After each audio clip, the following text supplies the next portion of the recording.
ಎಲ್ಲರಿಗೂ ನಮಸ್ಕಾರ. ನಾನು ನಿಮ್ಮ ಶ್ವೇತಾ. ಇವತ್ತು ನಿಮಗೊಂದು ಯೋಗ ಟಿಪ್ ಹೇಳ್ಕೊಡ್ತೀನಿ. ಏನಪ್ಪ ಅಂದರೆ ತುಂಬಾ ಸಿಂಪಲ್. ಸೊ ನೀವು ನೀರು ಕುಡಿತೀರಲ್ಲ, ಗ್ಲಾಸಲ್ಲಿ ನೀರು ಕುಡಿಯುವಾಗ ಏನು ಮಾಡಿ ಅಂತಂದರೆ, ಸೊ ನಿಮಗೆ ಗೊತ್ತೇ ಇದೆ ನಮ್ಮ ಬಾಡಿ ಎಲ್ಲ 70% ನೀರಿಂದನೇ ಆಗಿದ್ದು ಅಂತ.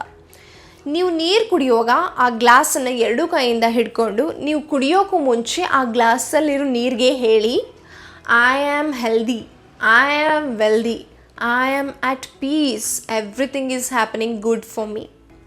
ಎಲ್ಲ ಪಾಸಿಟಿವ್ ವರ್ಡ್ಸನ್ನು ನೀವು ಹೇಳಿ, ಪಾಸಿಟಿವ್ ಮಾತಾಡಿ, ಆ ನೀರಿಗೆ ಮಾತಾಡಿಬಿಟ್ಟು ಆ ನೀರನ್ನು ಕುಡೀರಿ.